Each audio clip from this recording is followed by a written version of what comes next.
नमस्कार किसान साथियों सरसों की खेती का समय आ चुका है।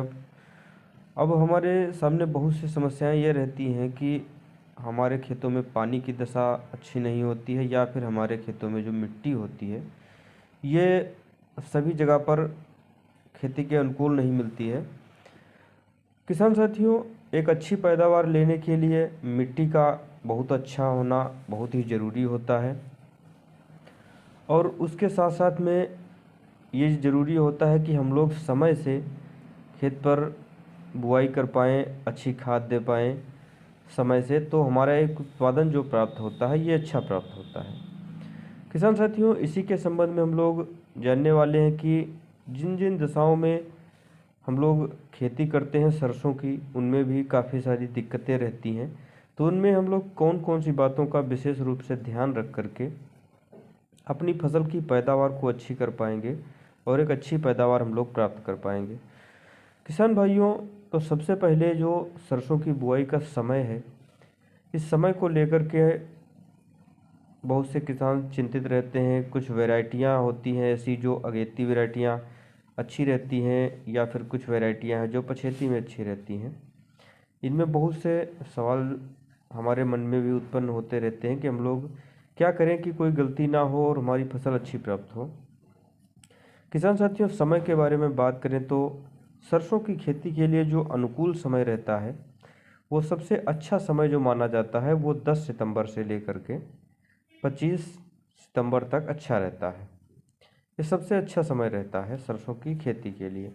कुछ किसान साथी जिनके खेत पहले से खाली पड़े होते हैं वो इनमें अगेती भी बुआई कर देते हैं। अगेती सरसों की बुआई में हम लोगों के साथ में समस्याएं ये रहती हैं कि ज़मीन में नमी ज़्यादा होने के कारण या फिर मौसम का सही ना होने पर हमारे खेतों में डैम्पिंग ऑफ या फिर जड़ गलन, तना गलन या जमाव सही से ना हो पाना, ये बहुत सी समस्याएं होती रहती हैं। और यदि हम लोग काफ़ी लेट में बुआई कर पाते हैं तब भी हमारे साथ काफ़ी दिक्कतें रहती हैं, उत्पादन कम प्राप्त होता है। तो हम लोगों को समय का विशेष रूप से ध्यान रखना चाहिए, क्योंकि सरसों की खेती करते हैं तो इसमें हम लोगों को मिट्टी के दशा के बारे में जानकारी का होना बहुत ही ज़रूरी हो जाता है। किसान साथियों, मिट्टी की दशा जानने के लिए आप लोग इसका लैब टेस्ट करवा सकते हैं। लोग जब जानते हैं कि जब हमारे खेत में जो पीएच है, पीएच की मात्रा यदि हमारे खेत में ज़्यादा है तो हम लोग इसमें लगभग 20 से 25 किलोग्राम जिप्सम का प्रयोग करते हैं पर एकड़ के हिसाब से। तो हमारे खेत का जो पीएच है वो बैलेंस हो जाता है।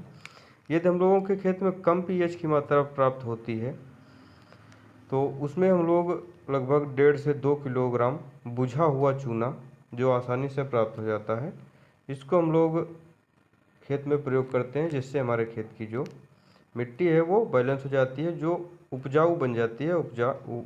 इससे उत्पादन अच्छा प्राप्त होता है। किसान साथियों, उसके बाद में हम लोग बीज दर के बारे में बात करते हैं। बीज दर हम लोगों को रखनी होती है वैसे हाइब्रिड की, जो 1 किलो पर एकड़ के हिसाब से। और किसान साथियों, यदि हमारे खेत की भूमि जो है हल्की है, दोमट मिट्टी है या फिर बलुई मिट्टी है, तो इसमें हम लोग इसमें 200 ग्राम बीज बढ़ा लेते हैं, क्योंकि यहाँ पर जमाव कुछ कम प्राप्त होता है। उपरांत हम लोग कुछ वैरायटियों का जो चुनाव करते हैं, इसमें हम लोग अभी अगेती वैरायटियों के बारे में बात करते हैं। देखते हैं पायनियर का 45 या 46 और पायनियर का 45 या 47।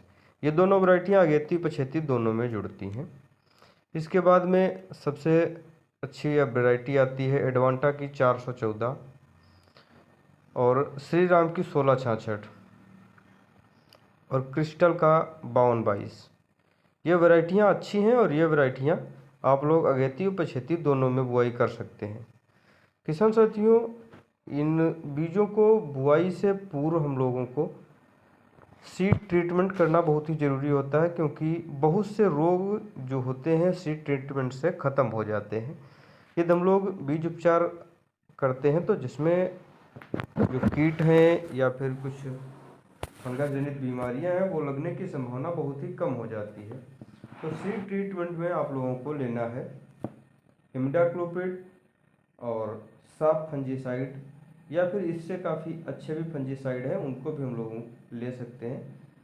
इसमें हम लोग जैसे इमिडाक्लोपिड को ले रहे हैं तो इसमें 2 से 2.5 ml दवा को 1 किलो बीज के हिसाब से ले करके इसमें मिला लेंगे और फिर इसको छाया में हम लोग सुखा लेंगे। उसके बाद हम लोग इसमें जो साफ फंजीसाइड इसकी 4 ग्राम मात्रा को हम लोग 1 किलो बीज में मिला करके फिर हम लोग खेत में बुआई करते हैं। तो इससे जो हमारे खेत में लगने वाले जड़ गलन या तना गलन या कभी कभी पौधे उग जाते हैं उसके बाद में सूखने लगते हैं, तो इसमें भी काफ़ी राहत मिलती है, सब नहीं लगते हैं।